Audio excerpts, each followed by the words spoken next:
continuing on our journey with operating system. So before we dive into some core features, remember even applications that on phone need an operating system. The reason why we are doing this is because at some point in time we will be using some kernel functions. So at that time we need to have a clear idea of what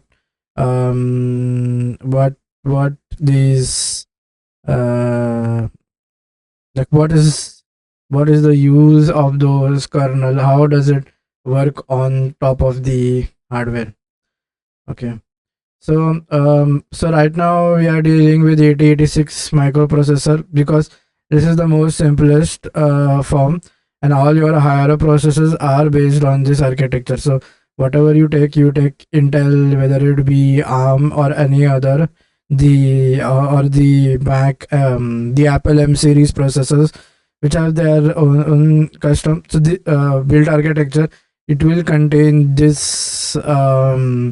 This is like the core architecture of everything. The additional things may be added, but this is the core. So now 8086, we said we have pipelining, right? And so the goal of pipelining is basically before, so you fetch the first instruction, and then when you move on to that, when you move on to the execution of that, you fetch the other one in the same cycle. So by this, what we are doing is we are getting more and more instructions, thereby reducing the cycle count. And once we reduce the cycle count, the advantage that happens is, very less. So the more amount of work can be done in the less amount of CPU cycle. Remember, CPU cycle is very important because any instruction that needs to be worked upon has to go through the CPU to be worked. Now this is we are inside the CPU. So this is we are inside. This is the CPU. From here, this is my CPU, and this specifically is 8086. There are new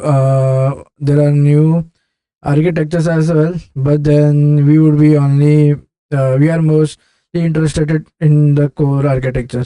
So as you see, there are two types of so the core architecture is divided into two parts. One is the bus interface unit, and second is the EU, which is the execution unit. As it suggests, EU here is when the execution will be performed. And okay, now so what happens is this is going to work with respect to the bus cycles. That means it performs various machine cycles such as memory read, memory write. All of that is going to happen here. So the data is going to come in this part of the CPU. Remember, for data to happen, first we need to generate the address, then we need to send the control signal, whether we are going to perform a read or write, and then using the control bus we are going to find the instructions in the instruction stream byte queue. Okay. Now, so the bus interface unit, as the name suggests, this is here, this is going to perform the. Sorry, this is basically the. So remember, we said that the memory is divided into different. No, the memory is. So we don't have one singular chip for memory. We have two memories, right? Because we need to do segmentation. Now, segmentation allows us. So we said that we can only read 1 byte. So in this memory, one block will store 1 byte. But what if we want to read 2 addresses? Then we need to perform something, right? We need to read. So in the same cycle, we won't be able to read. We have to access 2 consecutive locations.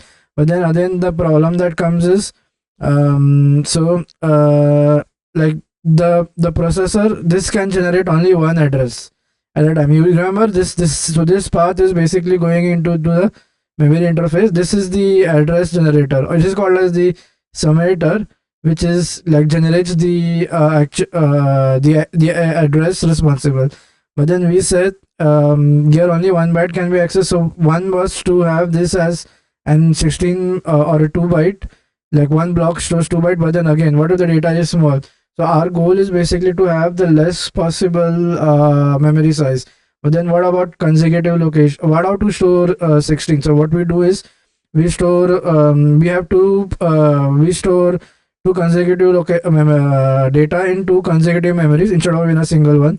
The advantage of using this is, first, what happens is we can access consecutive locations, for example 0 1, then you have 2 3. Remember 1 and 2 are also consecutive, but there we can't access because it is misaligned, because the processor can only produce one address, right?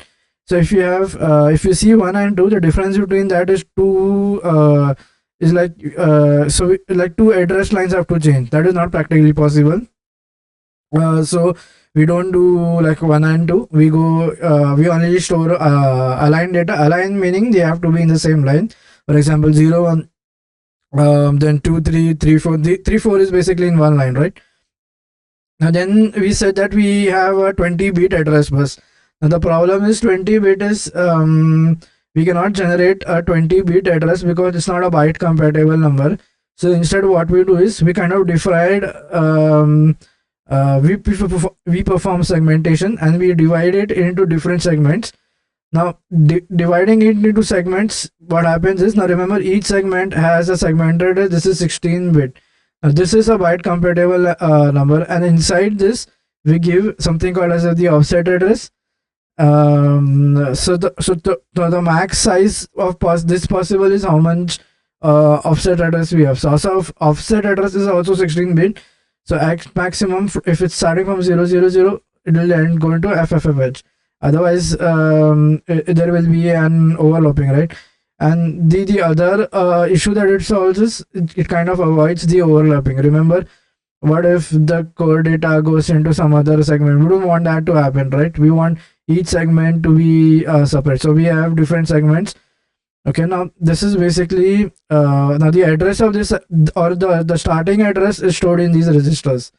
So this is the segment section, or you see the segment. This is basic CS. It stands for this is the code space, segment space, then you have data space, and then you have the extra. So S is basically segment, right? This is for extra, and the starting base address is stored in this. And this IP is basically something called as the it holds the offset of the next instruction in the code segment. So then remember, all the starting segment address are present here. So we just need the next offset address, which is given by this IP, and then we can access the data.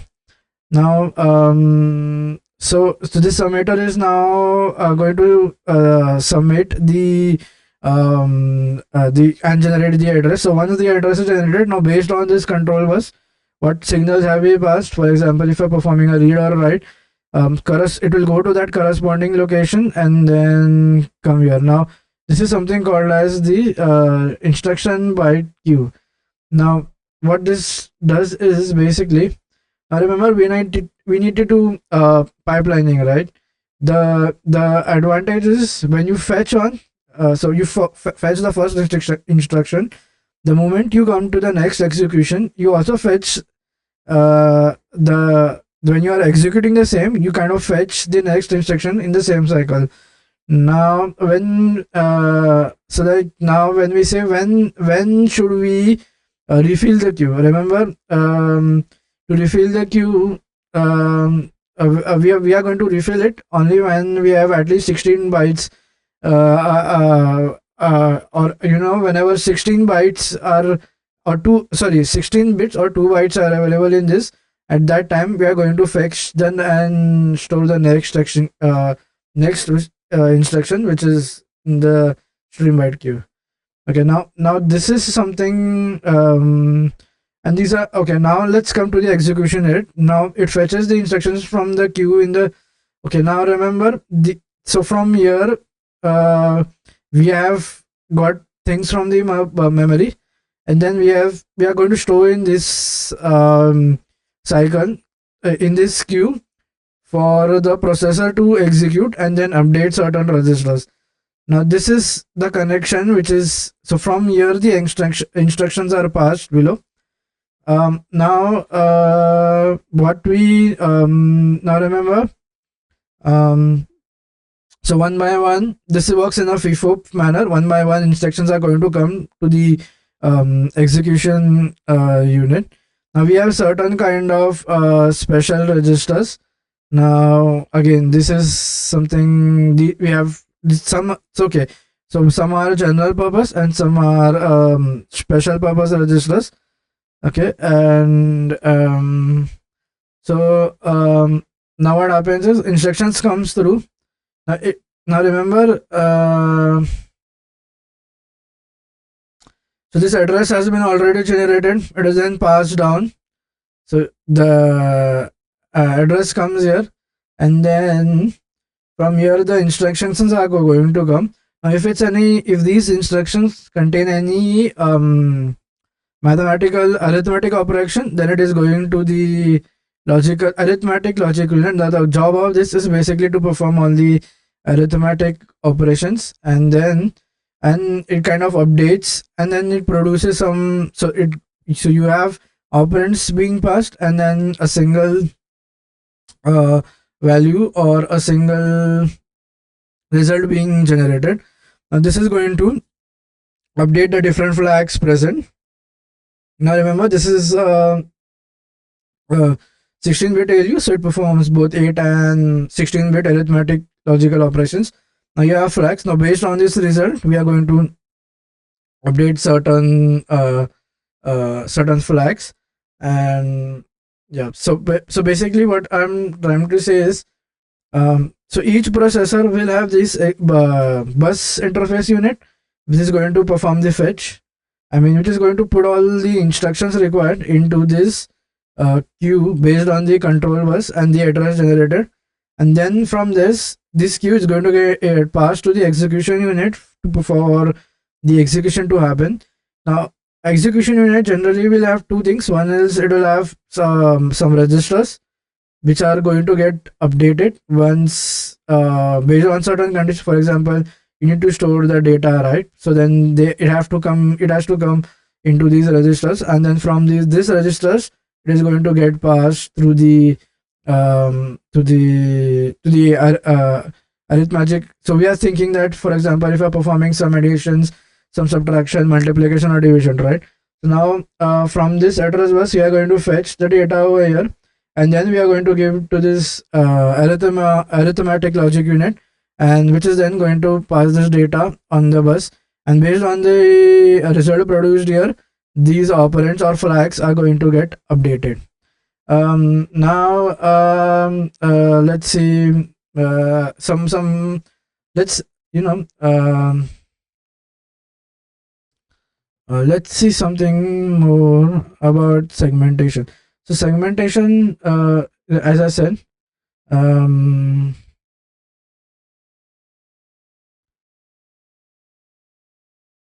yeah, so remember this, this is kind of virtual, right? This does not happen memory. It does not happen in the memory.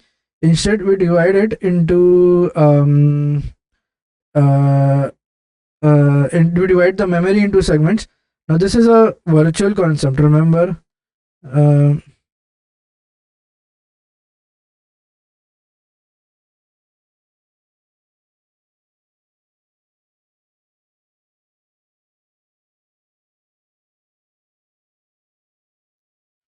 So instead of, this is basically something, it's not, so in real there is no segmentation that happens, but then it's something the processor does virtually, in order to avoid that 20-bit address, right? We don't want that 20-bit address thing to come our way.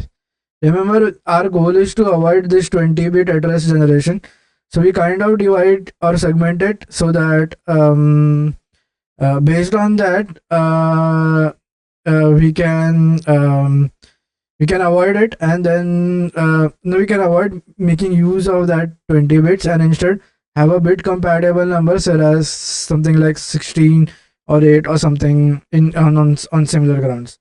I remember this is, so if you say it's happening in real, no, this is a virtual concept. No, this is real. Like we don't have one memory, we have two memories. This is for memory banking, as I said, two consecutive location access. Um,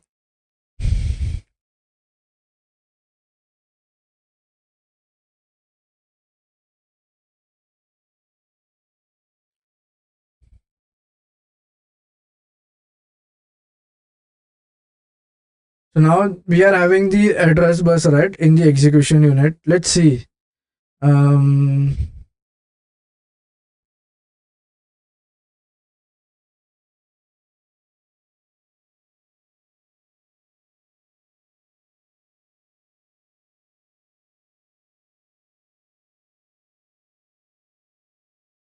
okay, so then uh, uh, so the address calculation occurs in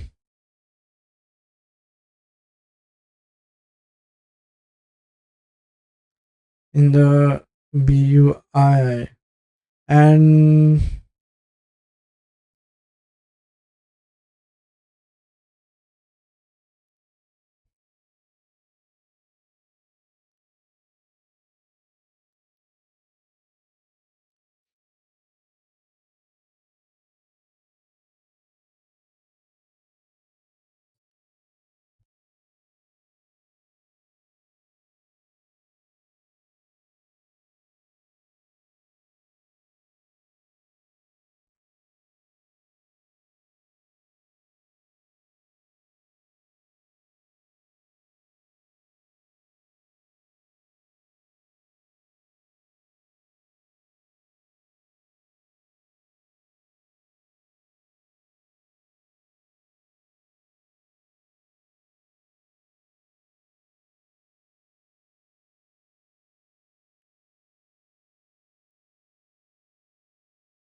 okay, so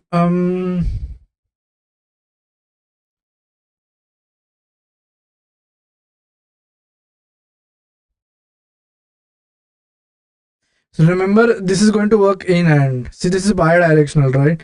So the address bus actually is working in sync with the bus interface and the execution unit, because the bus interface is the one that is going to calculate, get the memory, and put everything in the data, put the data in the queue, right? So the execute, it does not interact with the bus. Instead, the BUI is responsive. See, remember, this is coming from the BUI. The BUI will do everything, because once data is fetched from the memory, um, okay. So suppose if there is some data that needs some instruction which needs again memory access, right? So then again that address has to be loaded. So then from when it comes here, um, the BUI will, so then at that time, now you might be thinking why you have the address bus present here, even though the address generation is occurring over here. So the reason for that is, suppose if you have an instruction which gets loaded here, and then now it requires a memory access. So now what this address bus does is, it will generate everything like the offset and the other thing, and it will send to the BUI. The BUI will get it from the memory interface, put it in the queue, give it back to the execution unit for proper execution. So hence, it kind of maintains that sync in between the BUI and in between the bus interface unit and the execution unit, to have that sync placed, we kind of do these things. Again, as I said, the address is generated here, but then suppose an instruction which is loaded, which kind of needs a data access. Now, then the address bus comes into play. What it does is, based on this thing, it kind of sends the address and everything to the BIU. The BIU then fetches data from the memory, gets it data, and then again puts it in the queue, and then gives it to the EU for completing the execution. So the EU does not directly interact with bus. In fact, it is the BUIU that is making all the memory related thing. Now, as I said, all different processors will have this is the core architecture of any processor, whether it be Pentium 1, Pentium 2. Now, the thing is, the speed went on increasing because you kind of started introducing new features. For example, pipelining was one that kind of does everything in one CPU cycle, right? We're not wasting a CPU cycle. So similar concepts. So instead of having two-stage pipeline, we kind of implemented 5 stages, 6 stages. So then what happens is happening is, in one same cycle you're fetching lot of instructions, and this is everything is going to be the core for further development. I mean, this is the root, right? And on that route we are going to make developments, and then we are going to improve the performance. So does that make that this ALU and these registers are not no, these are there, but the sizes may vary, the role may vary. You may have more special purpose registers, more general purpose registers, depending upon different kind of architecture. And then this is what is kind of increasing the speed of the of the processors. So now we say when it has I5 and it has this many cycles, so that is what is making making completing the task earlier than what was expected. So this is something we need to so remember, every processor, to summarize, every processor will have a BIU and an a bus interface unit and an execution unit. Every processor will have an ALU for in the execution unit for calculate for performing arithmetic logic operations. So generally, in simpler terms, we always term CPU as something that has an ALU. So anything which has an ALU kind of becomes one processor because it's inbuilt inside it. Because we can say because the execution cycle is inside it.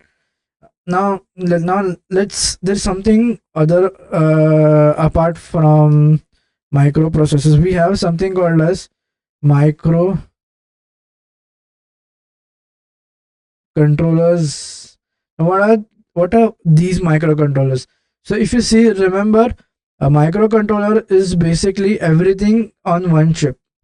If you see microcontroller, so no, something just misspelled microcontroller. So now remember, we want to understand what this microcontroller is. Like, what is the rules of this microcontroller? Like, what's the difference between a microcontroller and a processor? So a processor is basically this architecture on one single chip. Like the so if we say let's see Intel I processors, Intel I processors. So if you go here and then okay, this is something. Remember, this only I did not copy. Okay, I see. So remember, this does not have so this basically, so remember, the memory is not inside the chip, the IO is not inside the chip. This only has the ALU, or the architecture is present in this. So now this is the core i9 X series processor. Now every processor has kind of a different architecture, as I said. Now then what is the difference between this and a microcontroller?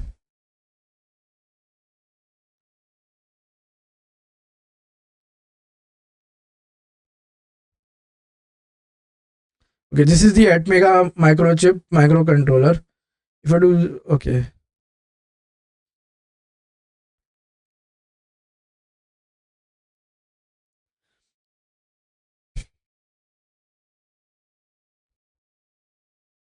Oh, this is a very good image.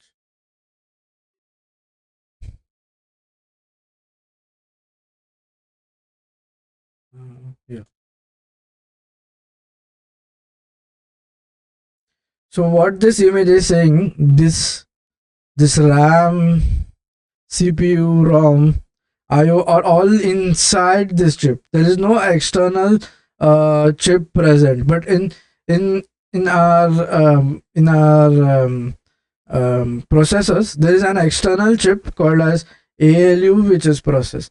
Now, often we say things like, let's do multiprocessing, multitasking, let's do multi-threading. What is the difference between whenever you say a multi-process? Now, the process multi-processing system, that basically means you have more than one of these chips. So let's see, multi multiprocessor computers. Let's search this.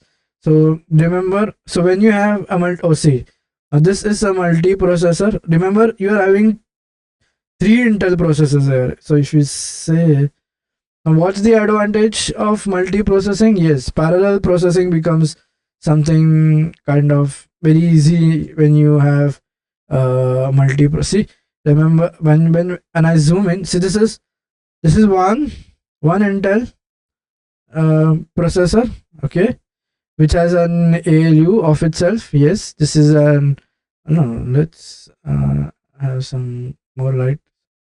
Okay, this. It has its own ALU. Uh, there is one more processor here again. This has its own ALU, and I have one more processor again. This has its own ALU. The problem is, if these two processor has to communicate, data has to go from year to year. So then this is something which takes time, or this is the data has to move from year to year. So this is where we waste time in multiprocessor system. So we want to avoid this. Like, we don't want the data to flow so far. Or if you want to if this and this wants to communicate, now what will happen is data will be generated. It will keep on flowing, and it has to travel this distance. So this is where we are wasting CPU cycle. CPU has to wait. So this is the drawback of multiprocessor. The advantage of using a multiprocessing thing is you can have multiple processors working at the same time. However, inter processor to processor communication takes time.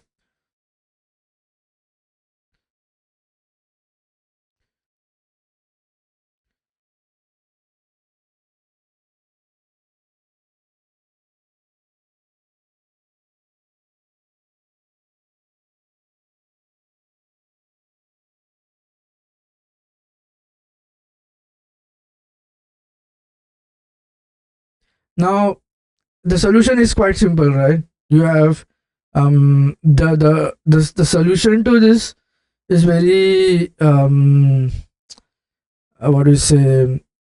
You can have parallel processing. This is doing one processing. This is doing one. Now the drawback is very straightforward, right? Like, data has to start from here, move along if there is a processor to processor communication needed. Now what we did is, so instead of having this, we kind of went to a system called as cores. Now what is a core?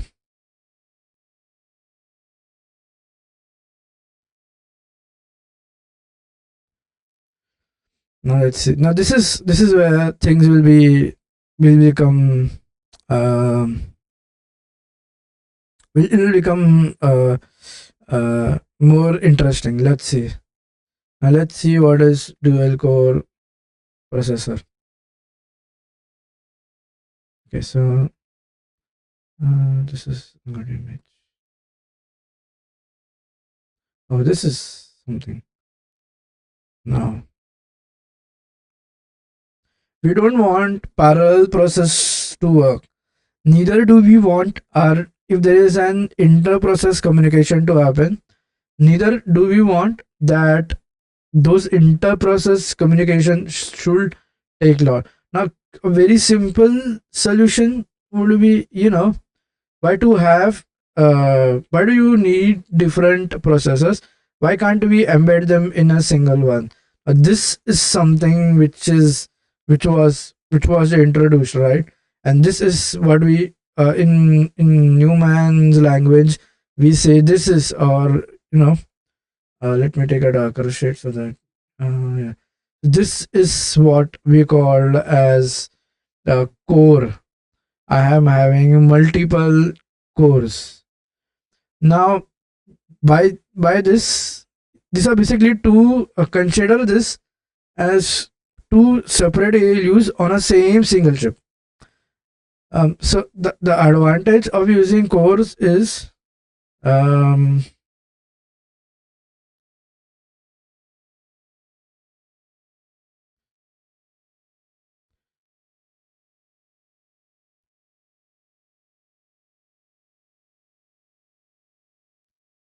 this is time saving. Now, remember, if data from here has to go to here, suppose there are two concurrent processes happening. Now, data will just has data should travel this distance. It's on the same chip. Remember, this is the one single chip, or this is one single Intel. So I'm not coming out of the chip. I am easy in the chip. Hence, inside the chip. Hence, the the communication becomes very fast. So this is where we overcome why not have multiprocessor, instead have multiple cores. Okay, now then there is something called as one more concept that comes as multiple multi tasking. So the core feature because multitasking is you kind of performs multiple processes. It's uh, let's see the definition. Now, when we say multitasking, what do we actually mean?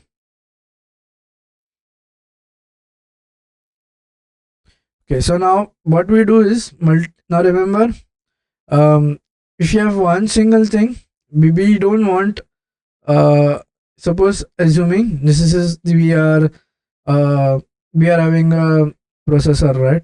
And inside this we have multiple blocks, and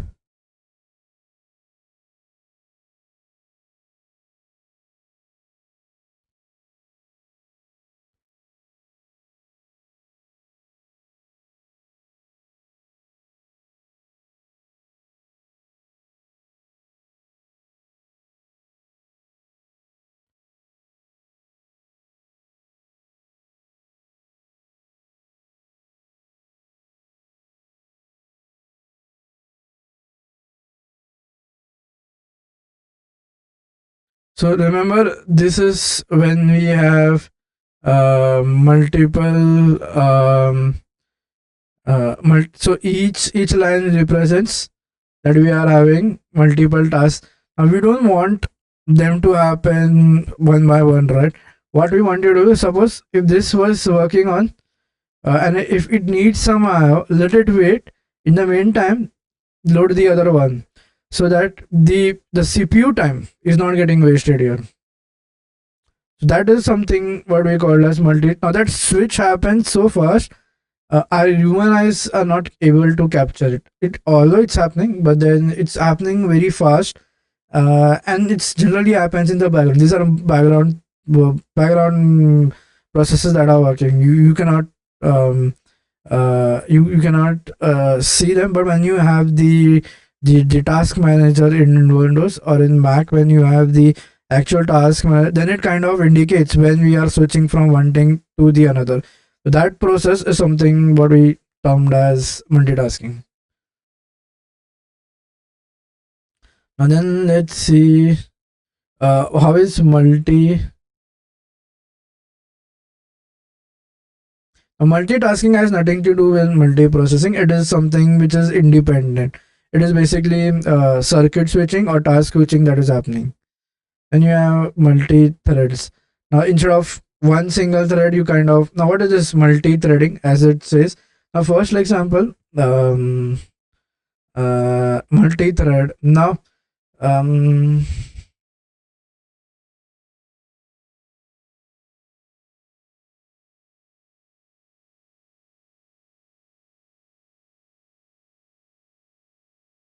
Now what we do is, um, so nowadays processors, we have processor are multi-cores. That means we can perform operations. So we have two cores, right? Oh, so this is like this is a quad core. Quad is two. No, this quad is four. This is Pentium. This is a very normal quad core. Let's have a four. Um. Okay. Let's have four things inside. Four processors inside. It's one single chip, but then each will have its own ALU and other things. So okay, let's expand this further, and then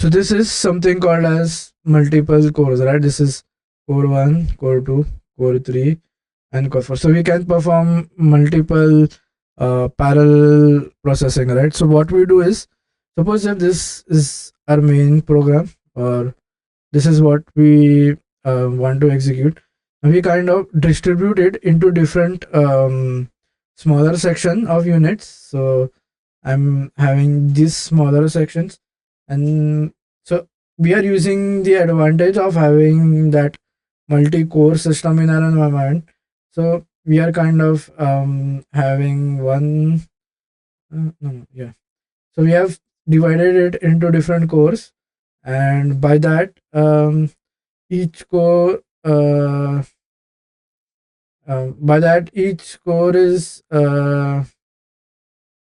so each core is basically kind of working. So I have one, we kind of divide this into different threads, and these threads are given to different cores, so that this, suppose this one can zero, so that we can do parallel processing, and this will get reduced in a less amount of time before multitasking happens. So we don't want multitasking to happen immediately, right? We want the task to get completed uh, uh, as many um, as fast as possible. So multi-core and multi-threading goes hand in hand. So if you don't have multi-core, you can't do multi threading. Like they are needed to support each other.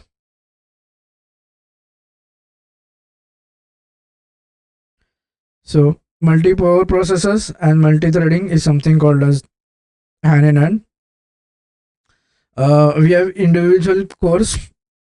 Each of these cores have their own ALU, easy or the you can consider these as like small processors inside, but this is, although it's on a one single chip, so we don't say that this is like four different processors, because these are present in one single chip.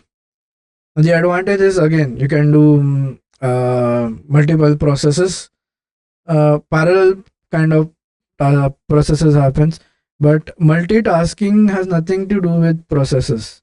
Multitasking is basically switching in between, so that the CPU cycle is not wasted.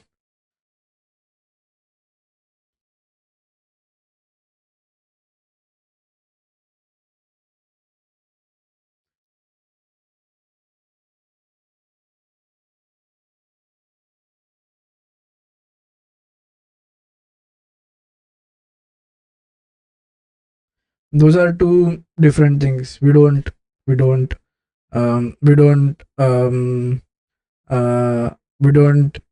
kind of relate multitasking with multi-threading or with multi however processing and threading. So if you have more cores, only then you can advantage is you divide the program into different. So this is coming at a program level. Inside our you are already inside our program, and there and you want to execute very faster.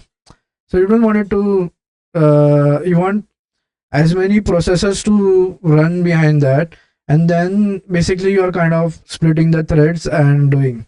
Now multi this happens when you have a multi-core system. So multi-core is needed internally, although it's on one single chip, so hence you don't say that we have multiple cores. But remember, one single chip with many cores is basically a multi-core environment and not a multi-processing environment. And also we say now multitasking is altogether where you have multiple tasks and you perform them. There it has no relation between so consider multitasks and multiple programs, p1, p2, p3, p4, and consider each process, and inside those process we are kind of dividing into smaller sections so that that entire process can be completed as fast as possible. um so yeah, this I wanted to make sure that we are on the same page when we do, because when we do async or asynchronous something, we kind of break through the normal and we wait for we let other things happen. We are not stopping the program by any chance. However, we don't want we want the CPU cycle to be consumed, right? So we need to, now this becomes very important in mobile, right? Because in mobile, when development, when you see the RAM is less, it's not as efficient as a browser, right? Browser base, so browser runs on a CPU which is much more powerful. But then if you see a mobile, it has like 4 GB RAM at max. So RAM is nothing to do here, but then the data bus is small, the address bus is small. We don't want the CPU cycles to be wasted unnecessarily, and so instead of kind of having I don't want the user interactivity to go right. The app should not lag. If there is any lag, then the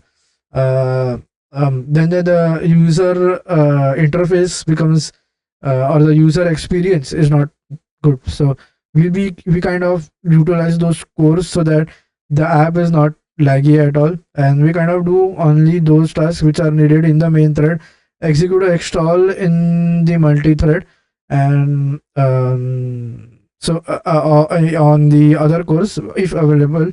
Remember, multi-threading can happen only if you have multiple cores. If you have a single core, there's you cannot do that. That's the drawback of multi-threading.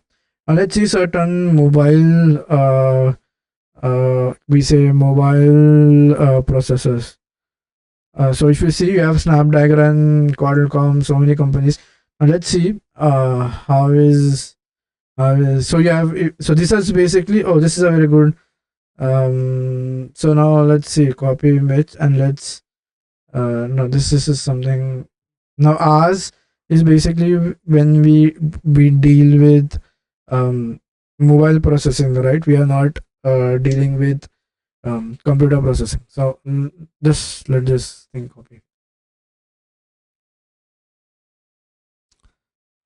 Did it copy? It takes time sometimes. I don't know. I guess it has not copied, so I go copy. Oh yeah. So now now these are different companies making. So you have Snapdragon again. This is very most commonly used Snapdragon processor. This is the Apple the M architecture series. This is again a G3. This is again a good processor.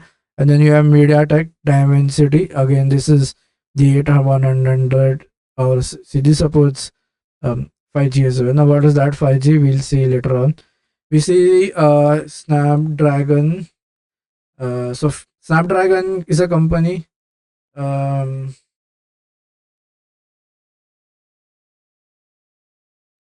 so let's see the processors.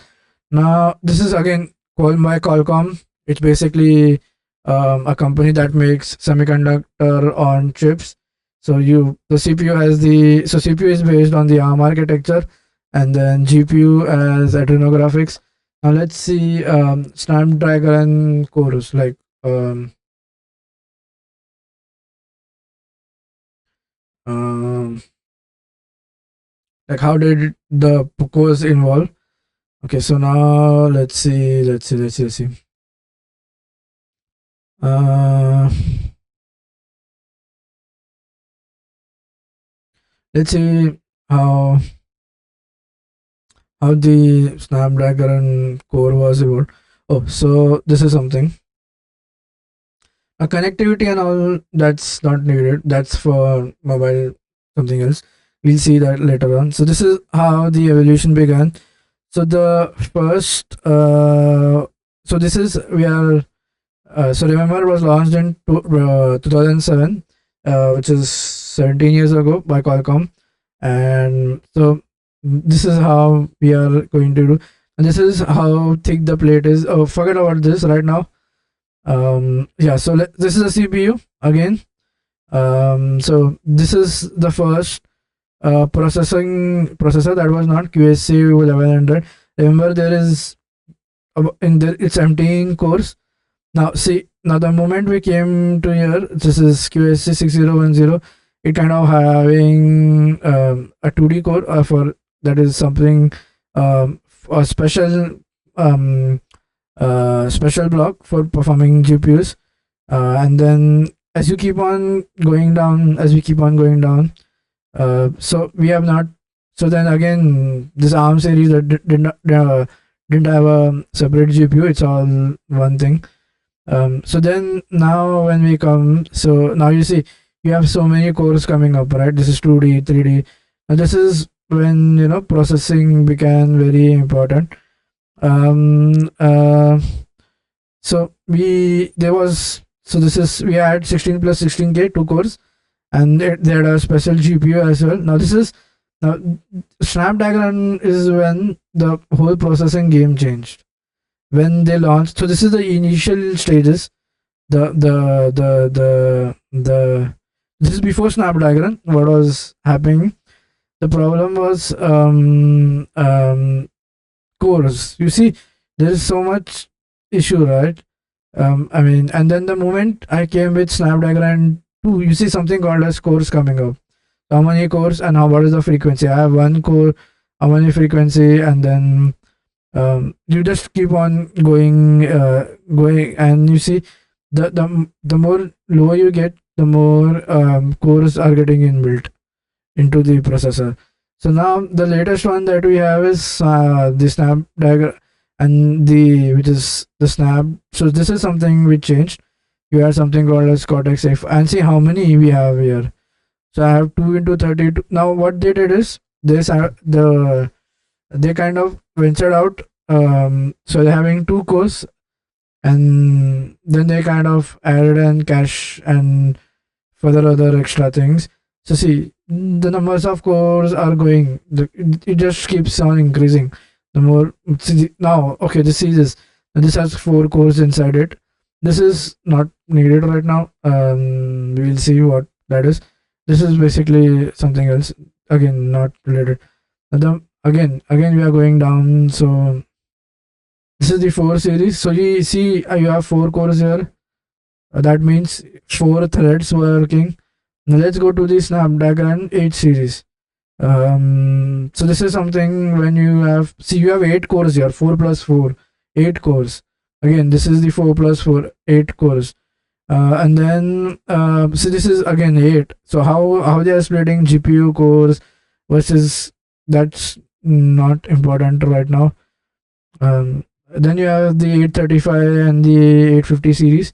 So this is in June 14, right? We are trying to have cores consistency. So again, you come here now. So in 2019 again, for Windows, something was introduced, but our goal is basically to deal with mobile, right? So again, 4+4 scores, and then if you go down, it just kinds of, so you have 12 core architecture here. See, this is 12, I guess, and this is when this is in 2024. You see the number of cores has gone from 8 to 12. Right now on we are 12 core thing. So this is more about Snapdragon. Like again, this it's very companies which uses like Snapdragon processors are huge, right? Um, Mostly all Android OS. There are a lot, like a lot companies using this processor. Um, what do you say? It's on. You see, Xiaomi, Asus, again very famous. We have Xiaomi. Um, so this is, this is kind of a bargain they have to do, whether they want the Snapdragon processor or not, and or they want other processors. There are companies as well. Now let's see. Apple mobile processor. So the ARM. So yeah. So now initially, Apple did not have. Apple used to kind of outsource their processors, how Xiaomi and other companies do. But then this is the A series. This is in 10 when it kind of introduced the Apple A4. So this is again, this architecture was not. I guess so. This from the M series is something else. I just forget about the M processor family. This is totally different. But so the thing about M processor series is it's almost inbuilt. It's in made, like it's in um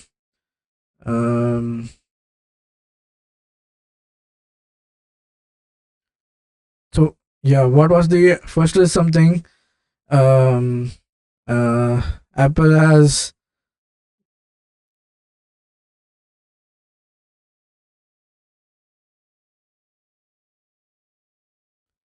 this is designed, the architecture of this processor is designed and maintained by Apple itself. So the M series chips um have been designed and the architecture is designed and maintained by Apple itself. This is when Apple realized, because I guess this happened in 2020 when the what do you say, there was COVID, right? So everything was costly that time, but Apple has its what do you say, uh, product release, right, every September. So they do that anyhow. So before 2M series, Apple used to not design its own processors. By designing, I mean is the architecture. How we studied the architecture of 8086 processor, same on similar lines.